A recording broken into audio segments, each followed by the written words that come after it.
As with any CPAP therapy, the cannulaide will only be effective with careful positioning to prevent pressure spots from an appliance under tension or the infant lying on tubing. Vigilant nursing care and developmental positioning considerations are critical to the success of CPAP therapy. To choose the right cannulaide, use your patient's weight as your guide. The size weight recommendations on your prongs will coordinate nicely with your choice of cannulaide sizes. Skin preparation is vital for the best performance of the cannulaide. It needs a clean, dry surface to stick to. Our hydrocolloid is as gentle as it can be, so any oils, ointments, or vernix will compromise its ability to adhere to the baby. I use a saline wipe and a 2x2 gauze to clean the nose, cheeks, and lips. Do this 2 or 3 times to prevent having to replace a cannulaide prematurely. Once the face has been properly prepared, the cannulaide will remain effective for 24 hours or more.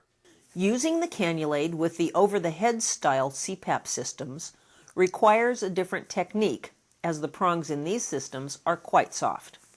First, choose your size cannulaide by your patient's weight. Then, warm the cannulaide in your hands. This will help it stick better when it's put on the infant. Slightly stretch the stellated holes on the cannulaide to allow the soft prongs to poke through easily. Disengage prongs from the CPAP assembly. Now, pop the prongs through the holes on the cannulaide from the non-adhesive side. Place this assembly in the infant's nose, smoothing the mustache portion above the lips and the pedal portion over the nose.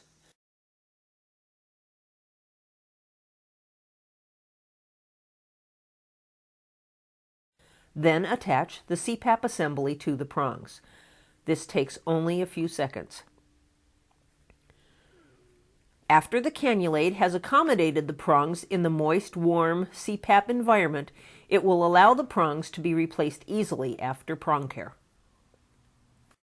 For prong care, remove the prongs, inspect the nares with a pen light for signs of redness or irritation. Suction the posterior nasopharynx Q3 to 6, lavaging with a drop or two of saline to keep the nasopharynx clear of secretions. With tiny air passages, any built-up secretions can profoundly reduce the effectiveness of CPAP therapy. If there is a change in the baby, the first thing to check is the airway. Suction the baby. It is normal for the cannulaide to whiten around the edges as it hydrates in the warm, humid environment, but as long as the seal remains, the cannulaide is effective. You will become comfortable inspecting the nares with a pen light with the cannulaide in place. By following these simple steps, we know that you will find the cannulaide to be an excellent and effective adjunct to your CPAP therapy.